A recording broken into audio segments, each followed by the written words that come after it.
আমি দেখছি কিছুদিন থেকে কিছু নেতারা নিজেকে কি বুঝছে আমি বুঝতে পারছি না।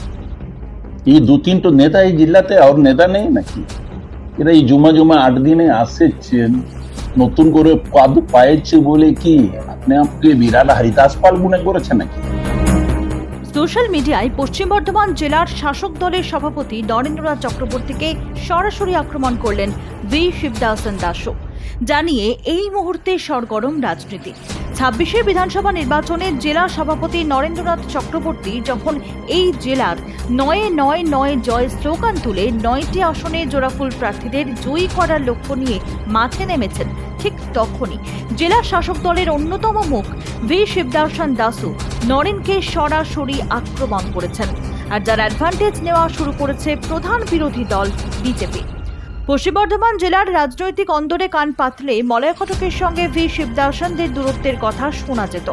নরেন্দ্রনাথ চক্রবর্তী রাজনৈতিকভাবে মন্ত্রী মলয় ঘটকের শিষ্য বলে রাজনৈতিক মহলে পরিচিত, কিন্তু কি এমন ঘটনা ঘটল যার জন্য ভি শিবদাসন দাসু সরাসরি নরেন্দ্রনাথ চক্রবর্তীকে আক্রমণ করে বসলেন নরেন্দ্রনাথ চক্রবর্তী 2021 সালে বিধানসভা নির্বাচনে টিকিট না পেলে বিজেপিতে চলে যেতেন।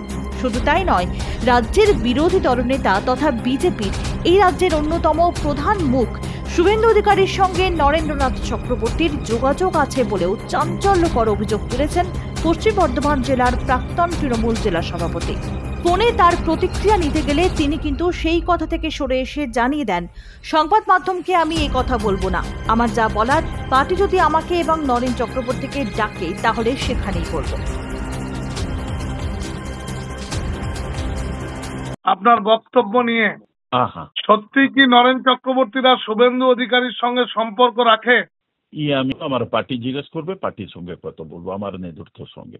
যেহেতু আপনি সোশ্যাল মিডিয়ায় বলেছেন সেহেতু আমি আমার নেতৃত্বের সঙ্গে কথা বলবো, আমার নেতৃত্ব আমাকে জিজ্ঞেস করবে ক্যালকাটা থেকে, আমি ক্যালকাটা থেকে उसको भी नारायण हमारा जिला प्रेसिडेंट আছে, उसको भी ডাকবে, আমাকে भी ডাকবে, जो बोलार আছে वहाँ बोल।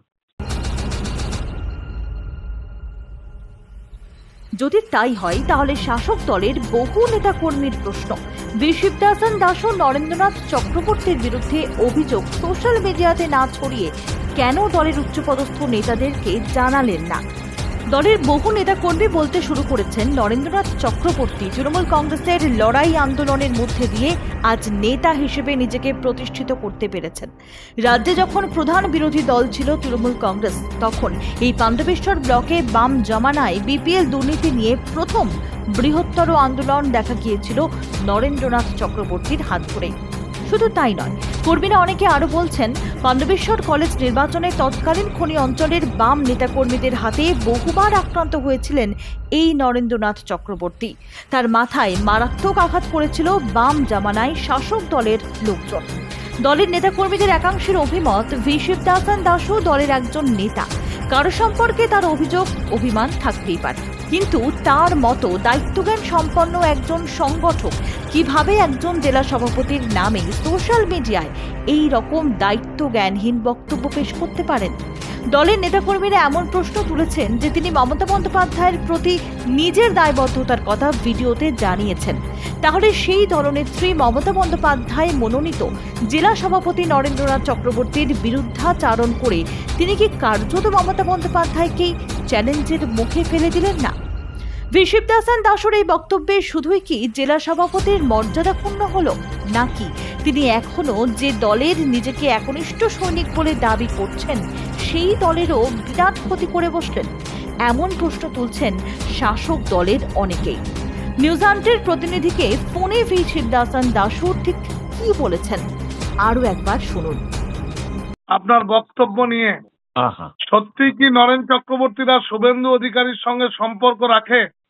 আমি আমার পার্টি জিজ্ঞেস করবে, পার্টির সঙ্গে কথা বলবো, আমার নেতৃত্বের সঙ্গে। যেহেতু আপনি সোশ্যাল মিডিয়ায় বলেছেন সেহেতু আমি আমার নেতৃত্বের সঙ্গে কথা বলবো, আমার নেতৃত্ব আমাকে জিজ্ঞেস করবে ক্যালকাটা থেকে, আমি ক্যালকাটা থেকে उसको भी नारायण हमारा जिला प्रेसिडेंट আছে, उसको भी ডাকবে, আমাকে भी ডাকবে, जो बोलार আছে वहाँ बोल। এই কথা শোনার পর তার দলের কর্মীদের একটা অংশ প্রশ্ন তুলেছেন, তাহলে এই অভিযোগের কথাও তো তিনি দলের পদাধিকারীদের জানাতে পারতেন। যদিও এই বিষয়ে নরেন্দ্রনাথ চক্রবর্তী বলেন, তৃণমূল কংগ্রেস বড় পরিবার, ভি শিবদাসন দাসও আমার দলের একজন নেতা। এই বিষয়ে আমি কোনো মন্তব্য করব না। এখন দেখার তৃণমূল কংগ্রেসের রাজ্য নেতৃত্ব এই বিষয়টিকে ঠিক কতটা গুরুত্ব দিয়ে দেখেন এবং শাসক দলের শৃঙ্খলা রক্ষা কমিটি এই বিষয়টিতে কতটা শক্ত হাতে লাগাম টানতে পারে। Bureau report, news 5।